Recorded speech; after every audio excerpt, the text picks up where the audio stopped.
In Pakistan, there are set proportions of inheritance that are passed down to the women of the family, whether they are daughters or wives. This is not equal, but it is guaranteed in the constitution and the laws. Unfortunately, however, because of cultural circumstances and cultural practices, women continue to be deprived of inheritance rights. Punjab Commission on the Status of Women runs a helpline, the number is 1043, which takes complaints from women and provides information to women. And one of the top complaints and top inquiries are related to inheritance rights and how women can claim their inheritance rights.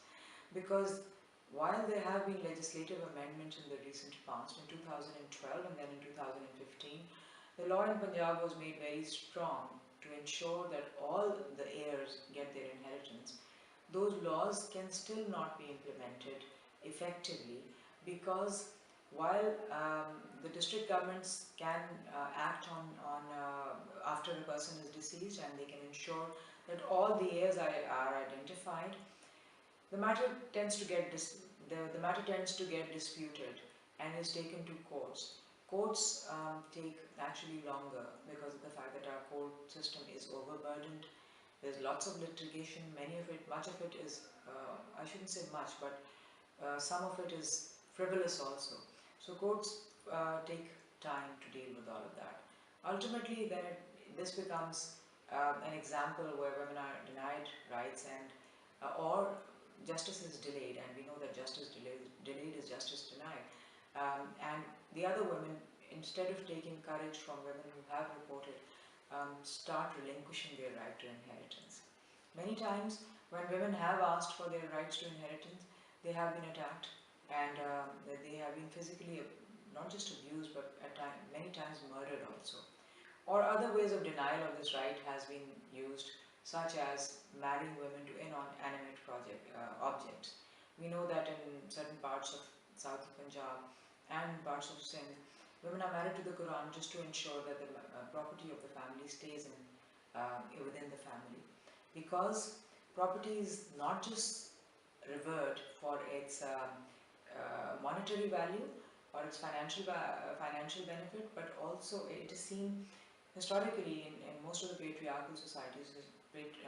Property is equated with privilege and power and honor, and the whole notion of honor is associated with property. So we are unfortunately, because of our culture and traditions, which are misinformed, we are caught in a triangle of women, property, and honor.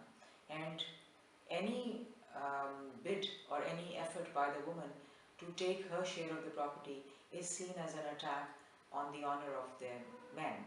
And because there is acceptance of this triangle, therefore when women asked for their right, they are attacked and discouraged from obtaining what is rightfully theirs, using the pretext of culture and using the pretext of honor, which is absolutely misinformed. There is no such connection, and the law expressly, the federal laws and the provincial law expressly agrees with this position and in fact takes measures to deal with this denial of rights. We have laws which provide stringent punishment for denial of inheritance, federal laws as well as provincial laws, but it continues. Similarly, when women go out to earn, or when women start earning, they tend not to have control over their earnings. And they are expected to provide most of the wages or salary or whatever earnings they have to the man of the house. If they retaliate, or I mean if they refuse to do that, again there is violence perpetrated on that woman. Surveys have proven that women, when they have been subjected to domestic violence, which could be because they do not have they wanted to assert control over their financial resources. When they are subjected to domestic violence, there is a cost of that violence economically. They go back to work and they are unable to work effectively. Naturally, there are loss of days, there is loss of efficiency, and cumulatively it has a major impact, which is still not documented effectively, on the national economy, on our GDP, on our GNP. It impacts all these larger numbers, but we still haven't recognized that it is a form of violence and that it has an impact, and then we need to address that.